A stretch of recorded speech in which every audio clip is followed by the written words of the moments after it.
1996 batch के IPS अधिकारी अभिनव कुमार ने जब उत्तराखंड के पुलिस महानिदेशक की जिम्मेदारी अपने हाथों में ली थी, उसी वक्त उन्होंने ऐलान कर दिया था कि मुख्यमंत्री पुष्कर सिंह धामी के निर्देशानुसार देवभूमि उत्तराखंड में अब कानून का राज स्थापित करके रहेंगे और अपने इसी प्रण पर वो अब जुट भी गए हैं। इसी कड़ी में उन्होंने national security adviser Ajit Doval से मुलाकात की है। वैसे तो यह एक शिष्टाचार भेंट बताई जा रही है, लेकिन अंदर खाने से पता चला है कि इस मुलाकात के मायने काफी अहम हैं। इस मुलाकात में डीजीपी अभिनव कुमार ने एनएसए अजीत डोभाल को राज्य की आंतरिक सुरक्षा स्थिति के बारे में जानकारी दी है। इसके साथ ही उत्तराखंड पुलिस के सामने आने वाली महत्वपूर्ण चुनौतियों पर उनका मार्गदर्शन भी प्राप्त किया है। गौरतलब है कि अजीत डोभाल देश के राष्ट्रीय सुरक्षा सलाहकार हैं। ऐसे में उनके कंधों पर पूरे देश और देश में स्थित महत्वपूर्ण संस्थानों की सुरक्षा की जिम्मेदारी होती है। इसी कारण राज्यों के पुलिस प्रमुखों को उनको सुरक्षा से संबंधित हर बात साझा करनी होती है।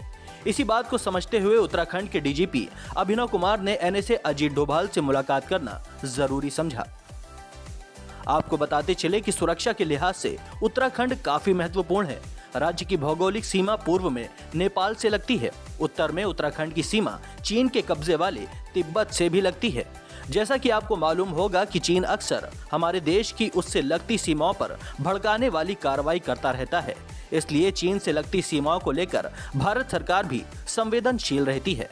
लिहाजा उत्तराखंड में सुरक्षा व्यवस्था काफी सख्त रहे, इसका ख्याल रखना बेहद जरूरी हो जाता है। और तो और उत्तराखंड में देश की अत्यंत महत्वपूर्ण सैन्य संस्थान भी स्थित हैं। देहरादून में इंडियन मिलिट्री एकेडमी यानी आईएमए स्थित है। इसके साथ ही सेना की गढ़वाल रेजिमेंट का मुख्यालय भी है।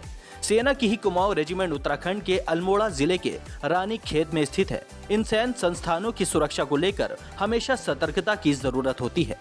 जाहिर है कि डीजीपी अभिनव कुमार और एनएसए अजीत डोभाल की इस मुलाकात में सभी मुद्दों को लेकर बातचीत हुई होगी। मुख्यमंत्री पुष्कर सिंह धामी जितना प्रदेश के विकास को लेकर संघर्षशील हैं, ठीक उसी तरह वो देश और उत्तराखंड राज्य की सुरक्षा को लेकर भी काफी गंभीर हैं। यही वजह है कि उन्होंने तेज तर्रार आईपीएस ऑफिसर अभिनव कुमार पर भरोसा जताया है और उम्मीद की है कि वो उत्तराखंड को हर तरह से सुरक्षित रखेंगे।